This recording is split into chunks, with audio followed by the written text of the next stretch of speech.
Hello and welcome to another episode of Rights for Women. It is lovely to be here, and can I say particularly lovely after so many weeks of torrential rain and living in mud and a swamp. That's what it feels like anyway, to see the blue sky shining. This is Tuesday, the 12th of August. This episode will come out on the 15th, on Friday, and I'm hoping the blue skies will still be around. But anyway, I hope there's blue skies where you are, either literally or metaphorically. This week on the podcast, we have two writing sisters. We're going to be talking about the literary sisterhood of Lowe and Joanna Miller, and I'll tell you a little bit more about Ali and Jo in a minute. Just a couple of things I wanted to share with you first of all.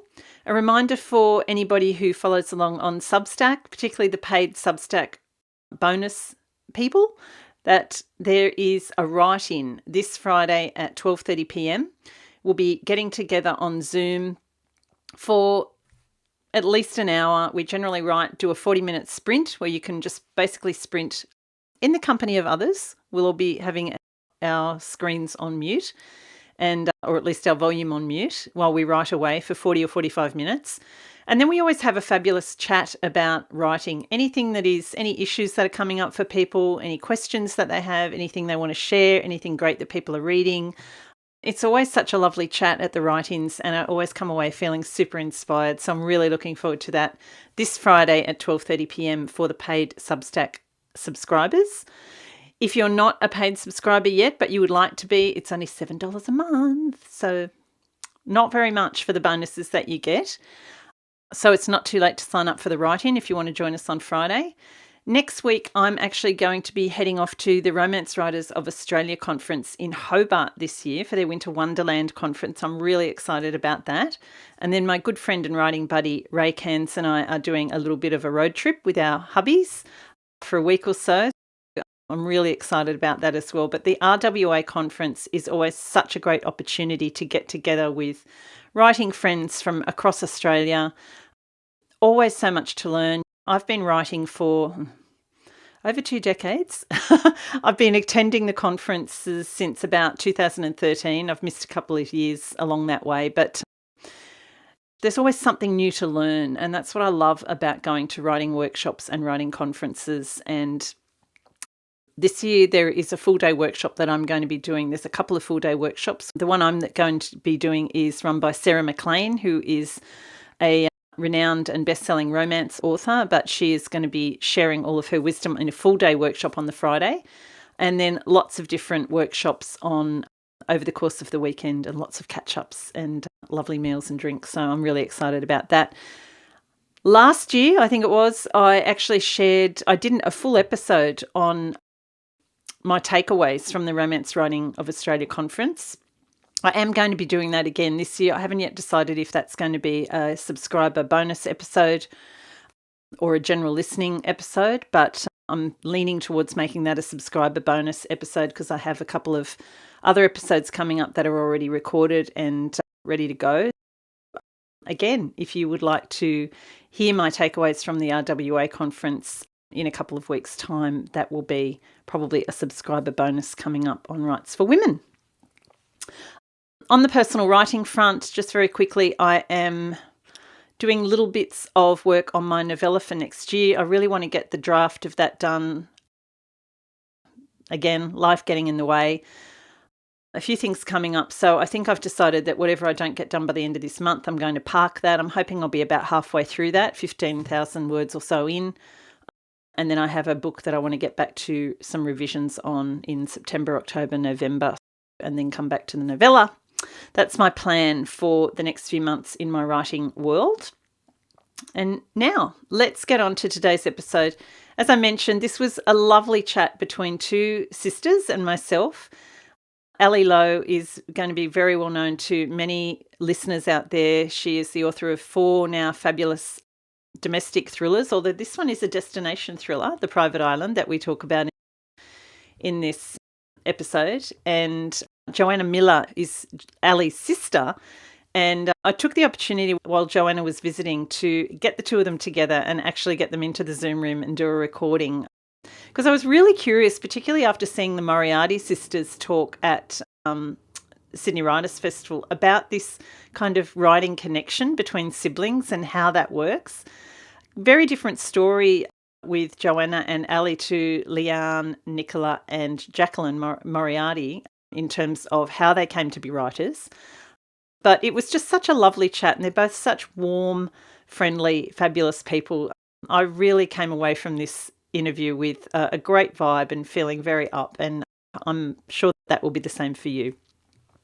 So without further ado, let me tell you a little about Ali and Joanna.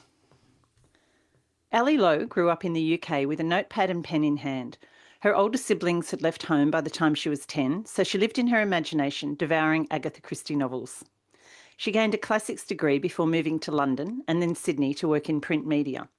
In 2019, Ali wrote The Trivia Night, which became an international bestseller. She now writes full-time with a cat on her lap. Johanna Miller has always loved stories, even from an early age when the head teacher complained to her parents that she had read all of the books in the school library. Johanna went on to study English at Exeter College, Oxford, and later returned to the university to train as a teacher. After 10 years in education, she set up an award-winning poetry gift business. I'm really curious to find out about that. During this time, she wrote thousands of poems to order, and her rhyming verse was filmed twice by the BBC.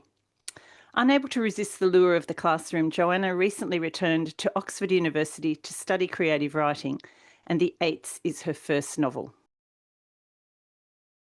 Joanna Miller and Ali Lowe, welcome to the Rights for Women Convo Couch. Thank you for having us. Thanks for having us. Fabulous to have writing sisters here with us, and particularly fabulous because Joanna is in Australia on holiday and a little bit of book touring, which has been fabulous to watch on Instagram.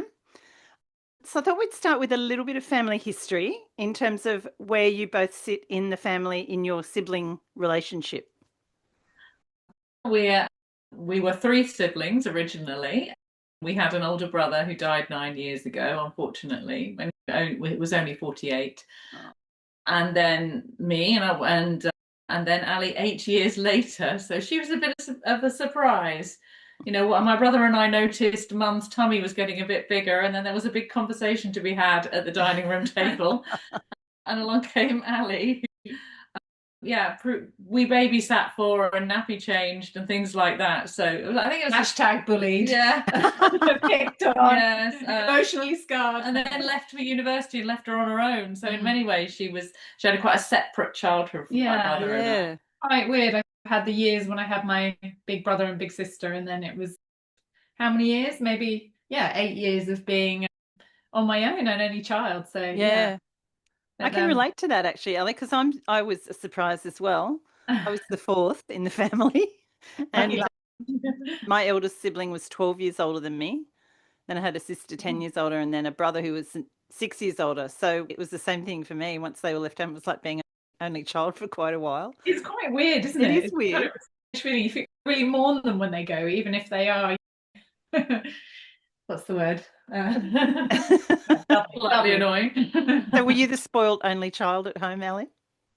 Yeah, a little bit. Yeah. But I remember it being quite lonely, actually. I really miss Joe and Chris, and I think we forged the way, didn't we? And when we weren't there to do that for you, I think it probably became a bit hard. Our parents were quite strict, so I think that having other siblings there to fight your corner was usually quite helpful. Yeah, absolutely. And it felt like Ali was from a different generation because she was into different things, because it was 10 years. So I was a teenager in the 80s and she was a teenager in the 90s, and it's different music and different toys and different books and magazines and stuff. But somehow we managed to connect in the 2000s, didn't we, and become besties. And now we're definitely calling each other's best friends. We share everything and support each other. Yeah, even though we're 20,000 miles away. Yeah. It's amazing how it's possible. I think we have shared experiences, and with books, with family, with my brother and stuff like that. We've just become closer and closer. And I think since I started writing, it's brought us closer, even closer, because we share an agent, so that's quite fun. Oh wow! Okay, all right. Let's get into that whole writing and creativity side of things. Were you both keen writers when you were when you were children? How was that for you, Joanna, as the eldest? Were books a big part of your family and your growing up? They weren't a big part of our family, really. There weren't many books on the shelf at all. A few Agatha Christie's and a lot of biblical texts, and maybe the odd sort of Loch Ness monster science fiction book. Yeah. So there wasn't really a lot to read at home, but I was a voracious reader and, in fact, irritated the head teacher because I read everything in the school library and he had to go and get more books. And we had a library van that arrived on the village green, so we'd go out to the library and borrow books. And I was crazy about horses at the time, so all mine were horse related. So I mean, there was a lot of writing going on, but also a lot of reading. But I didn't think of myself as someone who could be a writer. I put writers on pedestals, really. But I loved English at school. It was my favourite subject. It was the subject where, when I walked into the classroom, I felt relaxed and I knew I was going to enjoy it. Was that subject, and always was, and so studied it all the way through. Did you go into English teaching? Was that your... I did, yeah. So I did do an English degree at Oxford, and then I became an English teacher working in the city, and then working in London. And then I became an advisor, so teaching teachers on how to teach English. Oh, brilliant. But still not really writing. And the only thing that we wrote really were poems, rhyming, a lot of rhyming poems for special occasions for family members. And Ali and I have this bizarre ability to actually rhyme things very easily in rhyming couplets. Yeah, it is. We often used to get asked to do that, which I monetized later on. Yes, I want to hear about that. Ali, you wrote a lot when you were a little. Yeah, I did, I think. I don't have the clearest memories of it, but I remember you saying that I would basically sit on the sofa, and I sit on the edge of the sofa, like I always do now. I always sit to an edge, don't I? Not in the middle. But I'd always have a notepad on the edge, on the arm of the sofa. Always have a notepad, and I still do that. I still carry a notepad around with me everywhere, and just sometimes get it out, even though I'm not going to be writing anything. Yeah, and I remember writing a Christmas carol when I was at school, and it was sent off to the BBC. It was a rhyming Christmas carol, and it was sent off to a competition and didn't win. It was terrible looking back, but I remember it. Not going to sing it. Oh, come on. But yeah, all sorts of stuff like that, and letters. Always write. I always had a pen pal. I was always writing to someone I'd met on holiday.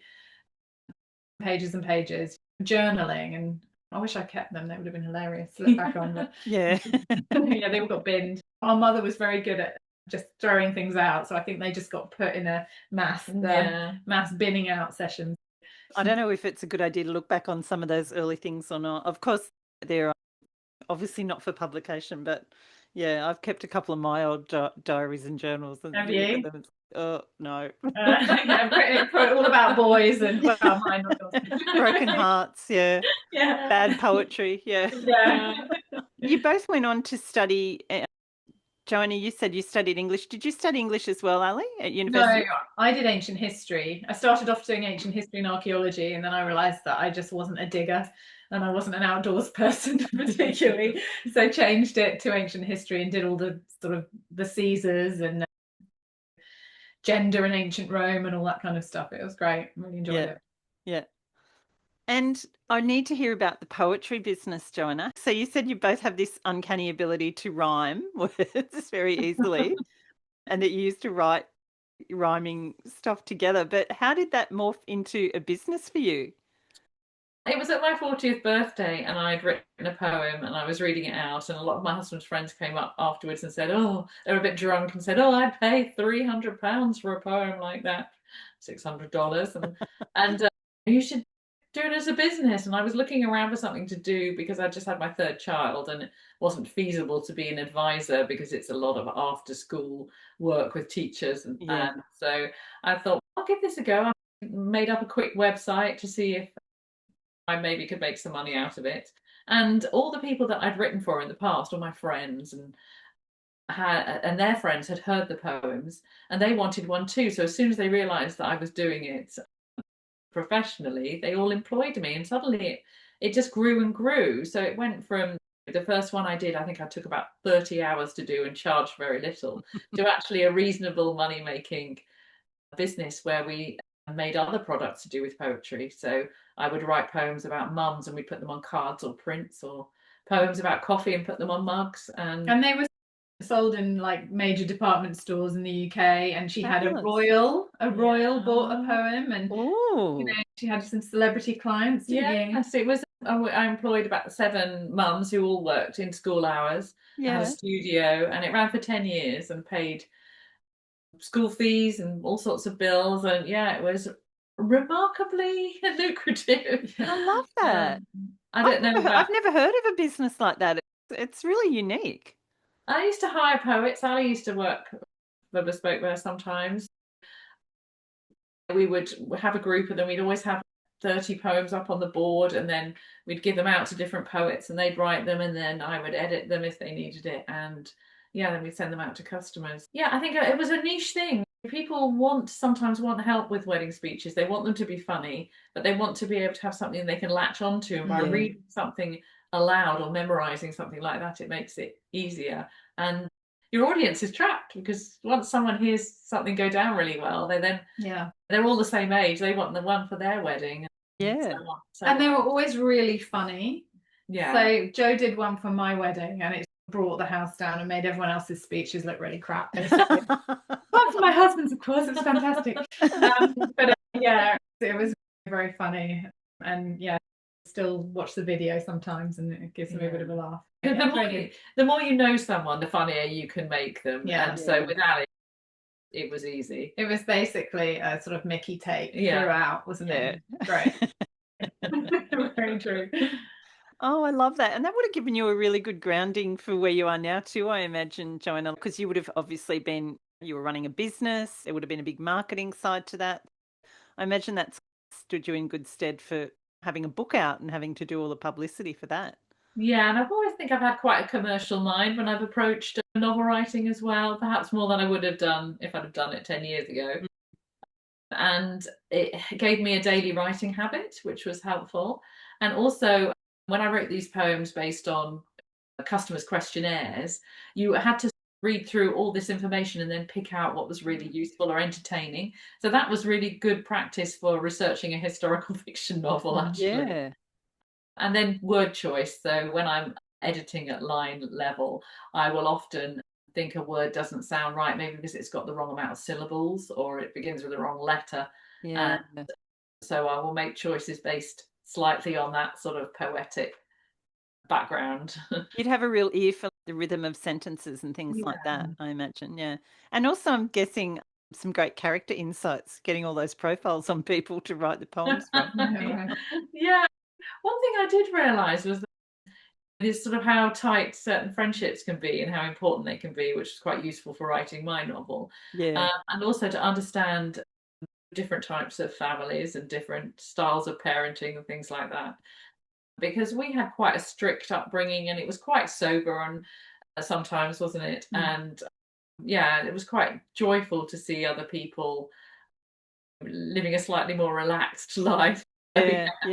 Ali, you were the first of between yourself and Joanna to be published in novel form. Can you just run us very quickly through your kind of path to publication? Like when you were doing your journalism work, at what point did you think, oh, I think I want to write a novel? I think I always wanted to, and I've written a few chapters here and there when I was in my early 20s in London and sent them off, and it was back in the day when email wasn't that widely used, and I remember getting a couple of letters through landing on the doormat in my flat in Balham that basically said, oh, I must try harder, sorry, not quite what we're looking for, and I shelved it and then went back to the journalism and just carried on doing that for a long time. And then when I had my third child, when I was pregnant with my third child, which was, he was born in 2017, sorry, so he's 8 now, I realized I wanted something where I didn't have to go into an office, and I wanted something that I could do in school hours, to be at the bus stop to pick him up and my other 2 children. Oh, here's the cat. And I also wanted to take some time for me, because I'd been caring for 3 young children, and I thought, now's the time. If I don't do it now, I'm never going to do it. And so I actually interviewed Jacqueline Moriarty for the Mossman Daily, and I was having a nice chat with Jackie, and she's very sweetly turned the conversation around and said, what about you? Have you ever thought about writing a book? And I said, well, actually, I have.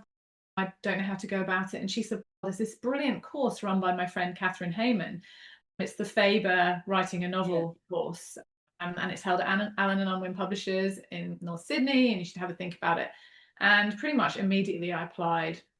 And it was the right time for me. Right.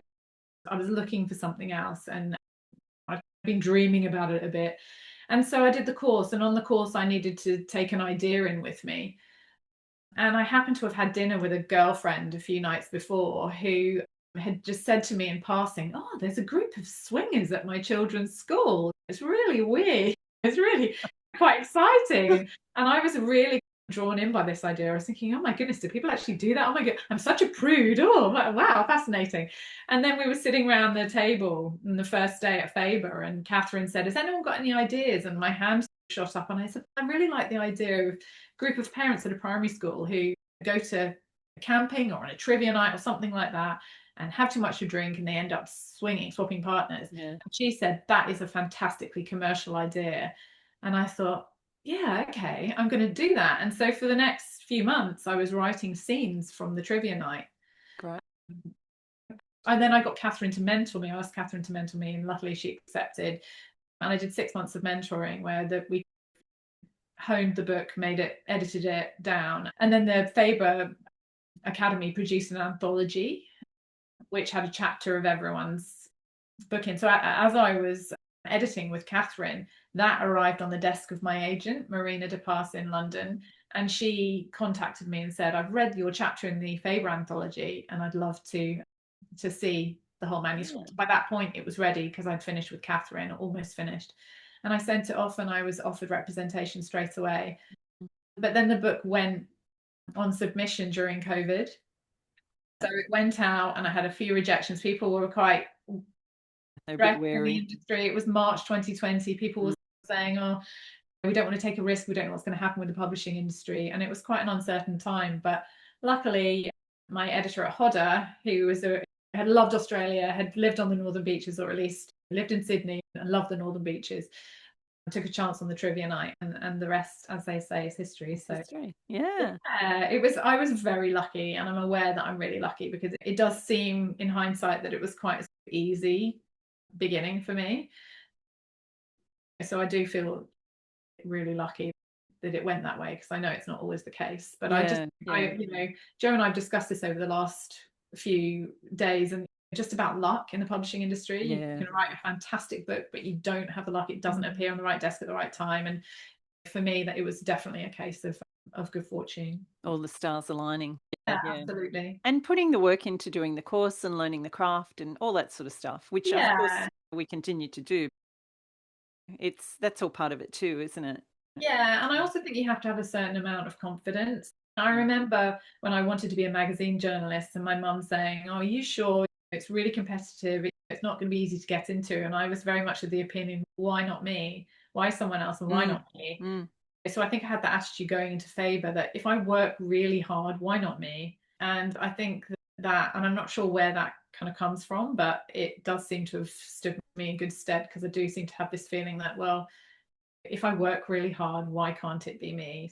So true. And Ali, The Private Island, which we're going to talk about in a minute, is your 4th book, is that right? Yeah, number 4. So that's 4 books in 4 years, is it, or 5 years? I started writing the trivia night in 2019, but it wasn't published till 2022. Okay, and so then been very busy. There've been so it's been quite full on, but in a good way. I love it. And Joanna, you were in the poetry business, but had you always had aspirations to write a novel, or where did that idea come from for you? I'd always thought, if someone said to you, oh, on a yoga retreat, manifest the most wonderful future for yourself, and it would always be me with my books under my arm. But in real life, I never really thought that was possible. I found prose writing really hard compared to verse. When you've written verse every day, and it's quite light, the sort of thing that I wrote, I didn't think that writing a serious novel or sustaining prose would be easy, especially as writing things like product descriptions and blogs that I had to do for my business. I found them really tough. So I wasn't sure at all. But lockdown came along, my business was closed because there were no weddings and the shops were shut, so we weren't getting any wholesale orders. Customers weren't ordering, and my staff were furloughed, which is a scheme in the UK where they all went home but got paid. And I was sitting there mostly writing bereavement cards, handwriting them, that customers had ordered, and it was all a bit depressing. And so I remember talking to Ali and saying, I need to do something, but I'm not sure what. I need a creative outlet. And she said, why don't you do the Faber course? You'd really enjoy it. It doesn't matter if it doesn't come to anything, because you love novels and you love reading, and it would last 6 months and it'll take up the whole of 2021 and you'll really enjoy it. And so I thought, okay, why not? I wasn't really expecting it to go very well anywhere, really. But then within the first few weeks, I was absolutely hooked. The sort of natural ambition kicked in, and I suddenly saw that my idea was credible, and the first bits of work that I showed people they really enjoyed. So yeah, and then from then on I thought, wow. And of course I had a role model. I had someone really close to me showing me that it was possible for ordinary people like me, like my sister, to get published. Well, I think I said to you, didn't I, if I can do it, you can definitely do it. Yeah, you did. And but I don't think I would have done it had it not been for three things. And one of them is Ali, the second one is lockdown, and the third one is probably menopause. Menopause giving me the sort of ability to say, I don't care. I don't care what people think, because I was worried about producing something and everyone thinking it was rubbish or it not being good enough. And then I stopped caring about that. So that was really handy. Yeah, that's one great advantage to getting older, isn't it? So the timing was right for me. And I was lucky because after the course, Ali mentioned to our agent Marina that her sister had done the Faber course, and Marina said, oh, tell her to email me. Because Marina is a young agent. She's really wonderful. But at the time she took on Ali, were you her first? I was her first client. Yeah, she was really looking to build her list. So that's where again timing comes in, and it's really handy. So I think she had a few clients by the time I spoke to her, but she did take me on, and I was very fortunate on just a half-finished manuscript straight after the course. So then I spent a year finessing it and improving my writerly skills, because for me it was a bit of a speed dunking into the world of novel writing. And I was lucky. I was taken on by the National Centre for Writing in their talent development scheme, and I was given a mentor for 6 months, and he helped me to establish my strengths and weaknesses as a writer. And I did an awful lot of courses, short and long, building up my skills. And I'm sure we'll talk later about research, but the idea for the novel very briefly came from seeing Oxford University sharing pictures of the first women to get degrees in 1920, but they shared them 100 years later in 2020. So just before I started my course. Good timing. That's where I got my idea from. So again, timing, luck, being in the right place at the right time, having the right connections. All those things came together for me. It's amazing. It's really, I love it. And I love that you share the agent, and you're like each other's personal cheer squad leader. Absolutely. Honestly, we're so proud of each other, aren't we? We just, you know, there's not a jot of competition, and that is just so lovely. And I think, you know, it's just something so special about doing this together. Yeah.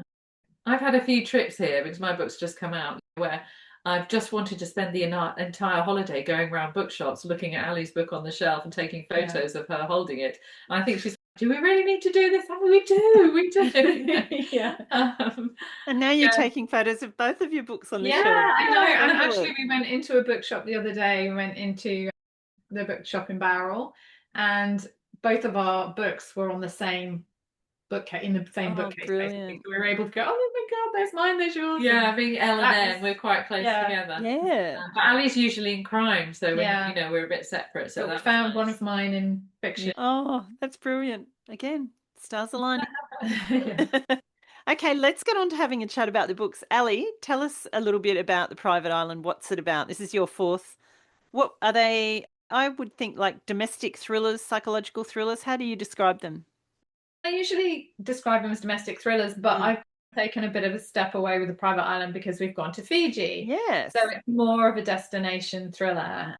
And it's basically a kind of closed room mystery, very much inspired by Agatha Christie novels, with a group of people on an island, one of whom is very unlikable and has a near miss at the beginning of the book. And you do wonder whether she might end up dead or not. And I won't confirm or deny that. But yeah, everyone on the island has a reason to dislike this particular person.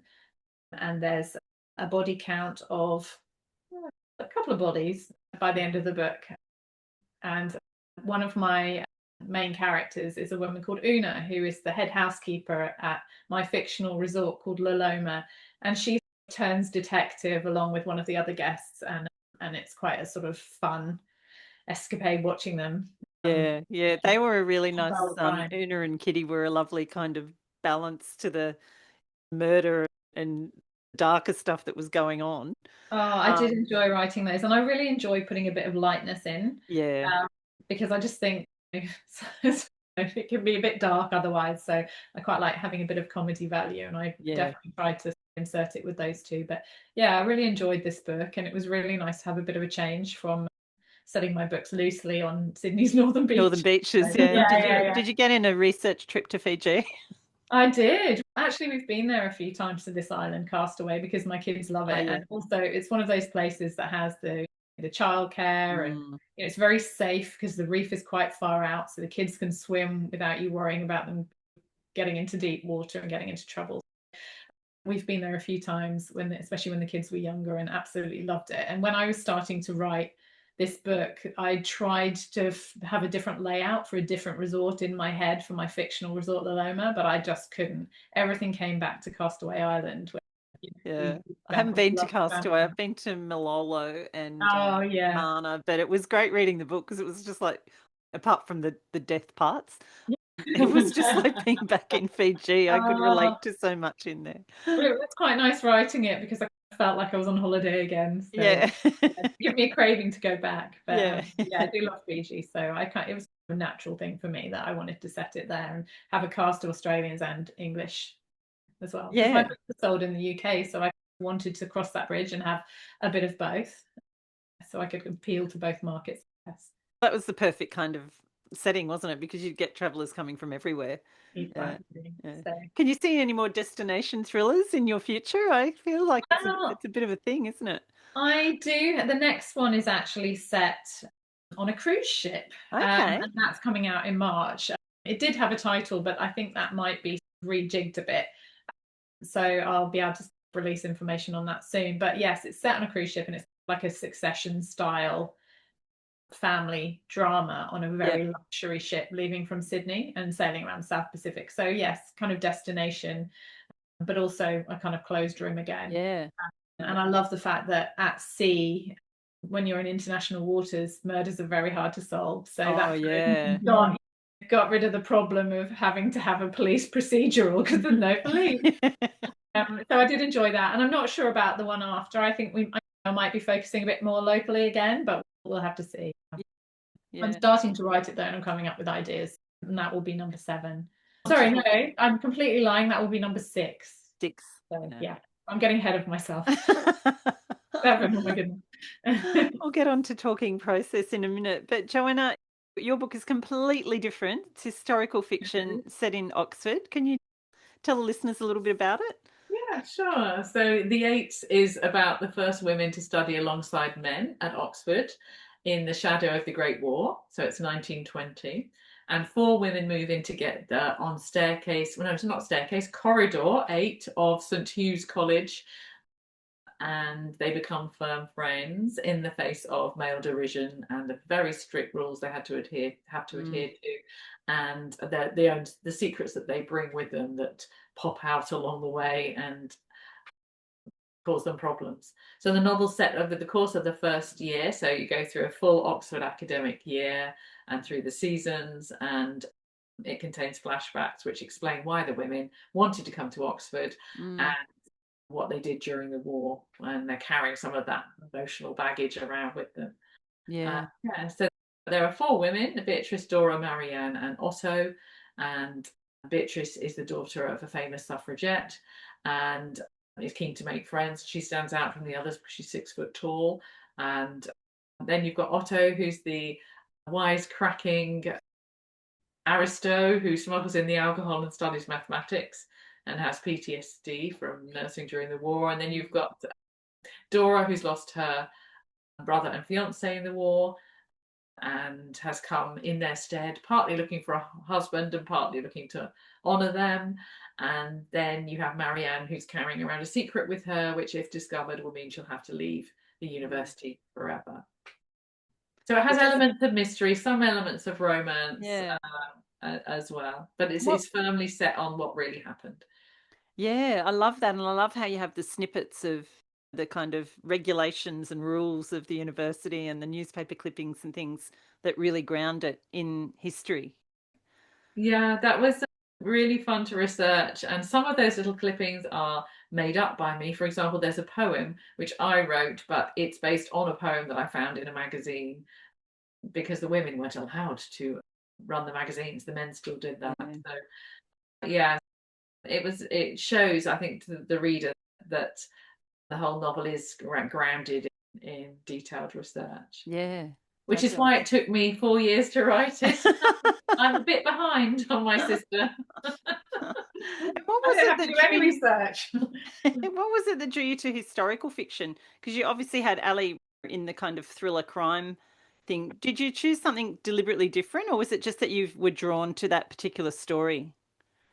No, I just don't ever read crime. I just read historical. And if it's not historical, it's usually speculative. Right. So I will choose a novel that's got a really strong, immersive setting that allows me to escape from contemporary world.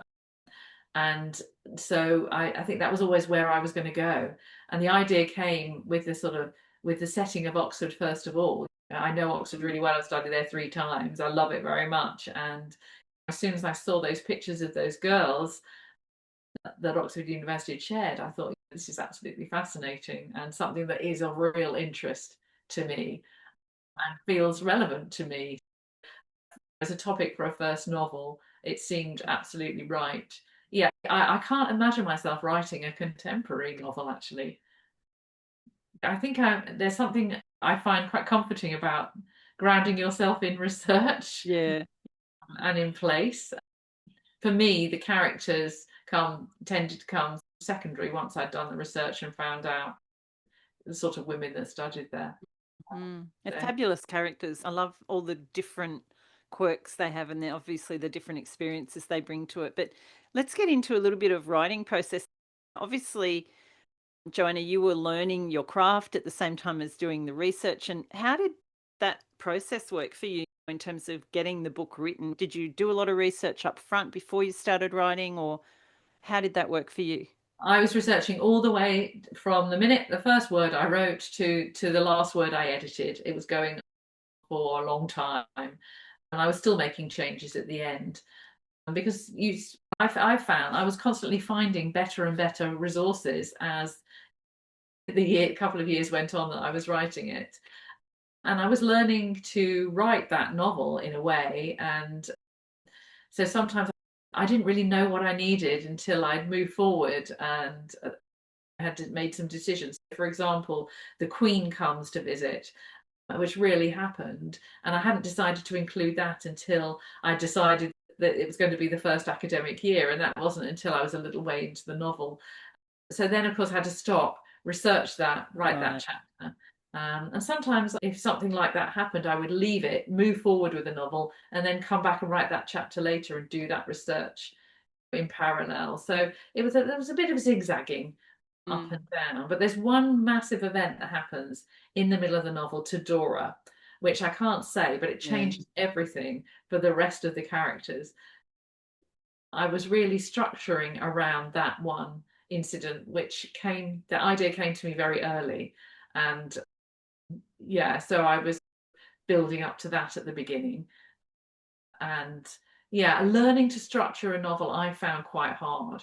And I would go along to sort of author talks, and everyone would be putting their hands up, asking really erudite questions about writing process and imagery and whatnot. And I'd be putting up my hand and saying, "Excuse me, how do you manage more than about 40,000 words? Because I've got this really big document and I don't know what to do with it. Do you just scroll through when you want to find things, or do you, do you make it really small so you can see all the?" And I just didn't know how to manage a document of that size. I've never written before, so it was like learning practical tips along the way, skills along the way, as well as learning how to research. I'm not a historian. It was a case of, what do I need to know, then how do I need to go and find it out. Yeah, you really were in at the deep end, doing it all Jo's always together. been like a handwriter, haven't you? She's always written her notes by hand, so I suppose you weren't really that used to. Yeah, I was a one-fingered typist when I started writing this novel, really. I've got a little bit faster now, but I still write a lot by hand and then transcribe. And then I'm an embroiderer, so I will go over every sentence 2 or 3 times. It's quite a slow process. But it means that my novel, I'm told by the editors, didn't require much editing on a line level. It was mostly structural changes that were needed, because I've already done that. That process. It was quite painstaking, but I think working that slowly allowed me to research at the same time. If I'd have written really quickly, I don't think I would have been able to do the research and absorb it and bring it into the book as the book went on. And and like you say, you were learning how to write a novel at the same time. Like it was all happening together, so it's pretty full on. As it was, but I think as these things snowball, don't they? As your skills develop, you become much faster and more confident. So the last third of the novel I wrote quite quickly compared to the beginning, and it required quite little editing, according to my editors, compared to the opening. So I got in my stride, I found my voice, and then it was more a case of going back and cutting out some of the sections at the beginning that didn't sound like me, because I was still finding my way. But in terms of structure, because you're such a massive reader and you've read pretty much everything, she's constantly reading. She's the biggest reader I know. And I think probably that kind of seeps in, doesn't it? The structure, without subconsciously have some idea of structure without really thinking you do, because you consume definitely books. And I read a lot of classics because I was an English teacher, and at the time I was teaching, it was all sort of Hardy, Austen, Chaucer, Shakespeare, World War I poets, E.M. Forster, and I taught those sorts of novels for about 10 years and then studied them previously at university. So I had a really great grounding in classic literature. And some people have read the novel and felt that it feels quite like a period novel in some way. I'd agree with that. I did go back and read quite a lot of novels that were set or written in 1920 to get a feel of the language and the sentence structure. I couldn't have recreated, because it just is too far away from the way that we speak today. Even if you're thinking about Dorothy L. Sayers or something, the books written about Oxford in the 1930s. But I was able to allude to that. But I think that the way that I introduce characters, which is by some quite upfront description of them and their situations, without letting it seep in through the novel, is quite a period or sort of classic literature style way of doing it, rather than a more modern style. That was really interesting to hear other people commenting on that, because I couldn't see it myself, but once they identified it, I could. Interesting. And Ali, what's your process? Obviously you're on a pretty tight deadline with your books, and you've written number 5, you're going for number 6 soon. Have you refined your process, do you think? How does that work for you? I wouldn't say I've refined it. I suppose I've got a bit quicker. So the trivia night took me a year to write, and probably a little bit longer to edit.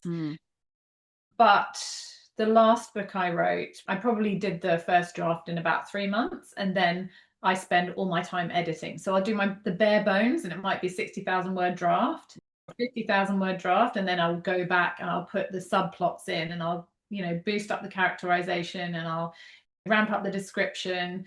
I might even chuck another body in, but sometimes I want to get from start to finish. And with the trivia night, I was very much, because it was my first novel, writing the first paragraph and then going back and making that perfect before I could move on. Yeah. And someone along the line said to me, just write it, just get to the end and then go back, because really that first chapter is probably going to go. And that's what happened. The first 3 chapters went, I think, because I was waffling on to get giving lots of description, learning the story. And getting to know the characters, when really you forget that people want action right from the beginning, certainly in my genre of book and thrillers.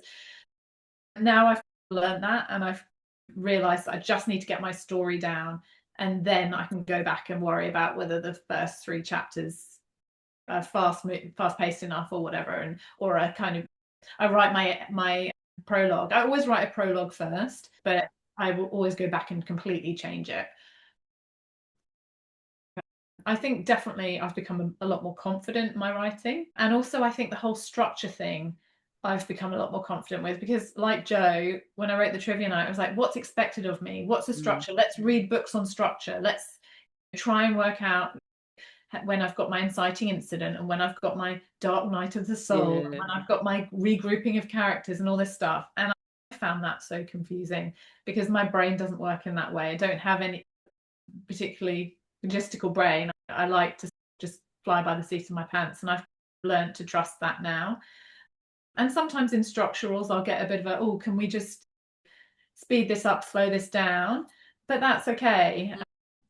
I just try and have a bit of confidence with and like you were saying to Joe, we've all got that natural, as readers, you absorb a lot about structure anyway, don't you? Exactly. And I read so many thrillers, and I think it just sinks in somewhere. And also being a journalist for 20 years definitely helps, because I was writing stories where you'd be told you've got 1,000 words to write a story that should really, you could spend 6,000 words on, and you have to write it really speedily, and you have to have a really strong start, a really strong middle, and a really strong end. And you can't have a saggy middle, as they call it.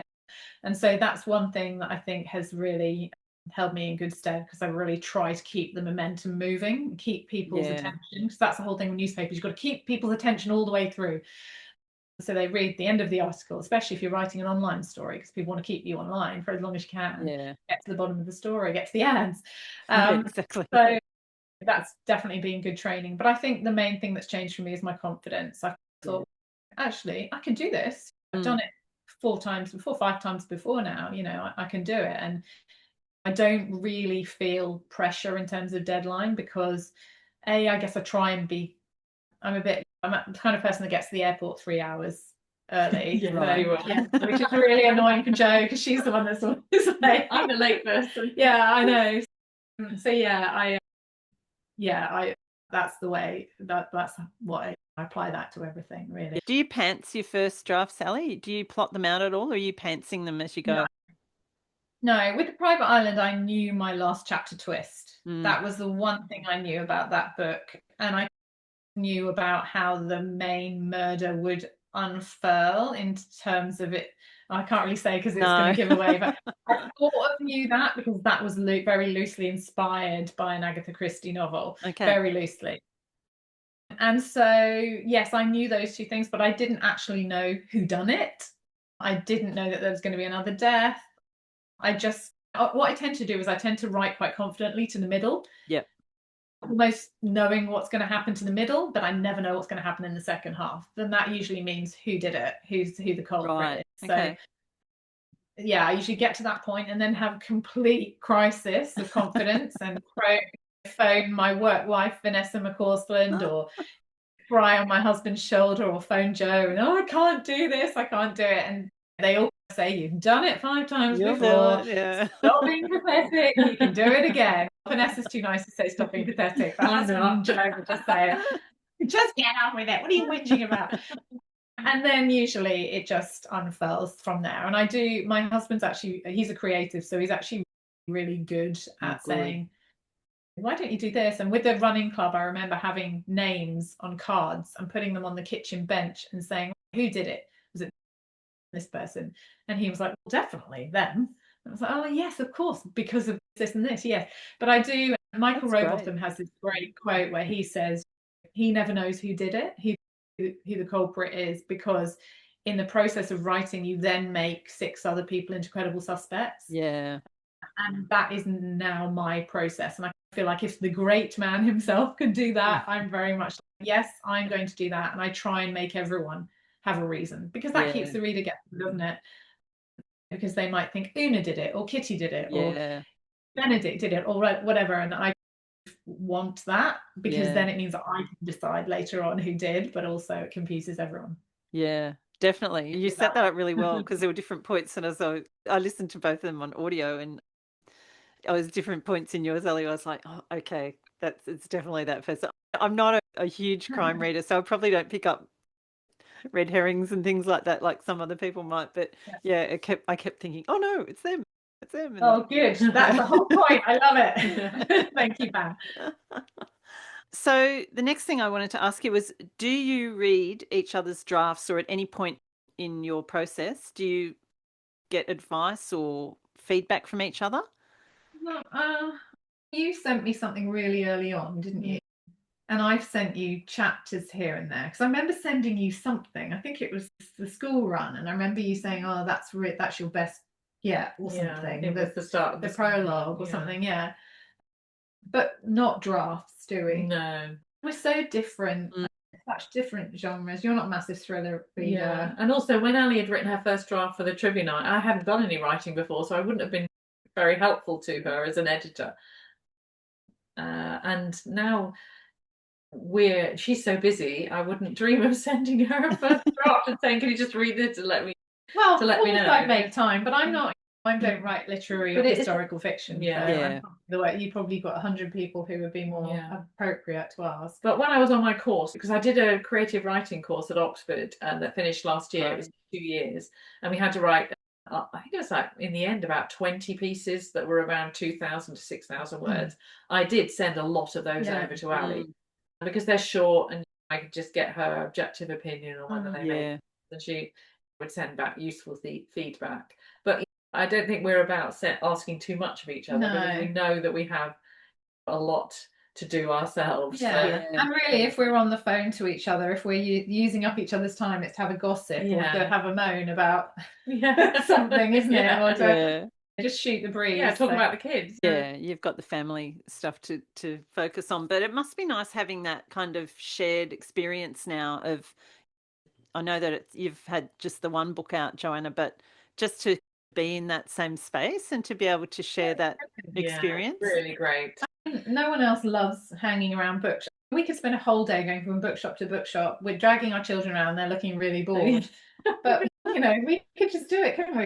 We just love the same things. It's just so lovely. Yeah, I like coming over here and just going to the supermarket with Ali, or just going for coffee. I don't need to do anything dramatic or too exciting, and I'm the happiest in a bookshop. And my 16-year-old's here this time, so we're having to rein in the bookshops a bit. But we did go to Barrel and have a bookish day on Monday, didn't we? And we left him here. Yeah, we've got a lot in common, but as Ali said, we're not at all competitive. We're just writing in different spheres, in different countries. Even if we were both writing thrillers, we would not be competitive. No. We would just be proud. We really are. We're just so lucky. I think we know what it means to each other. And how much of a sort of, I don't know, a bit of a shock it is for two sisters out of the family that didn't really read to it's be really so weird, creative. It is, because I remember seeing, Ali, did you go to the Moriarty sisters session at Sydney Writers Festival? No, I couldn't make it. I didn't. That's what kind of gave me the idea to interview you guys, because it was so interesting. And obviously they're from a large family, 6, but their father would pay them as children to write stories. Like, that was drilled into them from when they were very young. So it's really interesting for you guys that you had that quite different experience of it came from nowhere, really. I think had our mum gone to university and had she been allowed to have higher education, she would have been very creative. I mean, she always she reads, doesn't she, prolifically, and she writes cards, and there's definitely something there that I think could have been explored. She didn't read when we were children, but it's something that she's done since in the last couple of years. But Yeah. and now she's reading a book a day, which is quite. Does she read your books? Yes. Yeah. She didn't read the trivia night. I told her not to. I didn't think the content would go down that well, but she did love the private island.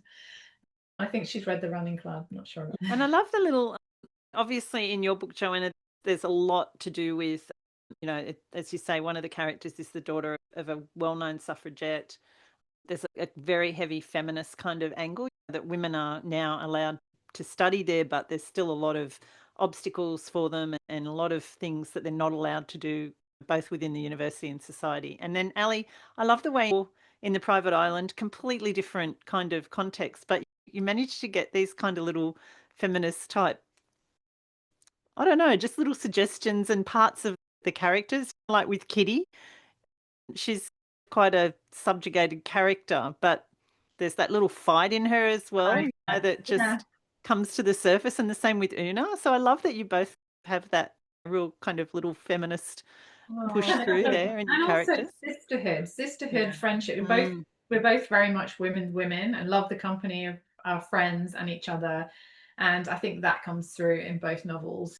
It's definitely something that I don't like to pit women against each other too much in my novels, because I want there to be that coming together at the end and that sense of sisterhood in most, if not all, of the relationships, apart from perhaps Luella. And it's the same with you. Don't you have 4 characters? In the first 2 novels? I do. Yeah, and I have 4 as well. And I don't. Ali used to be obsessed with Sex and the City.